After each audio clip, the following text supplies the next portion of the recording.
آج کراچی کے اندر حضرت مفتی محمد منیب الرحمان صاحب کی قیادت میں تنظیمات اہل سنت نے جو اعلان کیا ہے صبح کے لحاظ سے کہ پیر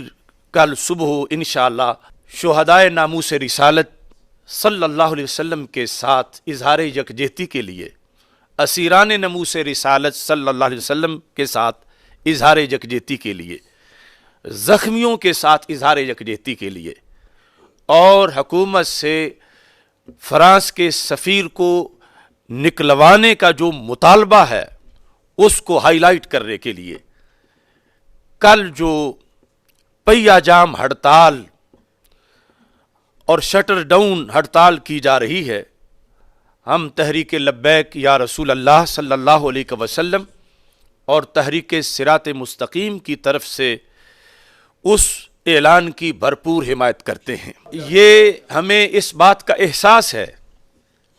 کہ جو ظلم ہوا ہے عاشقان رسول صلی اللہ علیہ وسلم پر، جو سیدھی گولیاں چلائی گئی ہیں، صرف ہڑتال کرنے سے وہ معاملہ یا رد عمل پورا نہیں ہوگا، سینوں کو سکون نہیں ملے گا، لیکن یہ آغاز ہے۔ اور جس طرح کراچی کے علماء نے یہ فیصلہ کیا، ہم اس فیصلے میں ان کے ساتھ ہیں، لیکن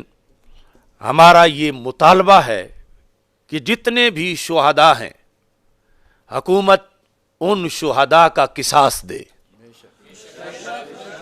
ظالموں جواب دو، خون کا حساب دو، ظالموں جواب دو، خون کا حساب دو، ظالموں جواب دو، خون کا حساب دو۔ قرآن کا قانون ہے، خون کا بدلہ خون ہے، قرآن کا قانون ہے، خون کا بدلہ خون ہے۔ وہ کراچی میں جو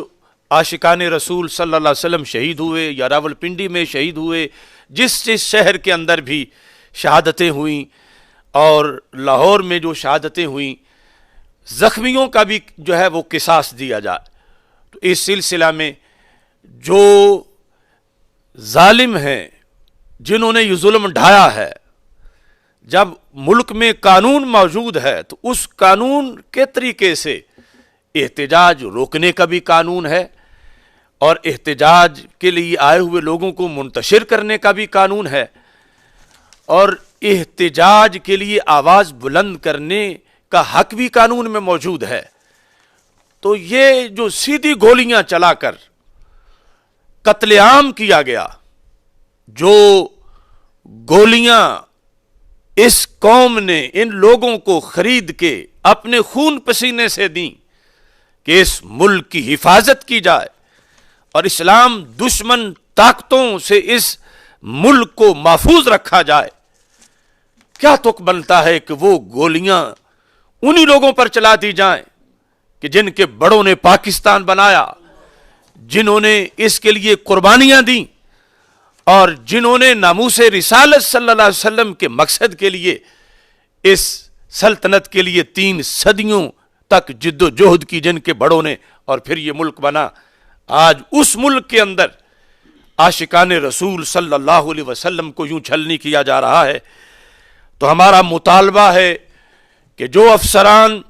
اور جو سپاہی، جو کارندے جس حد تک بھی ان کا جرم ہے، حکومت، عدلیہ، ادارے اس سے قصاص لیں اور انصاف کے تقاضے پورے کیے جائیں۔ لبیک یا رسول اللہ، لبیک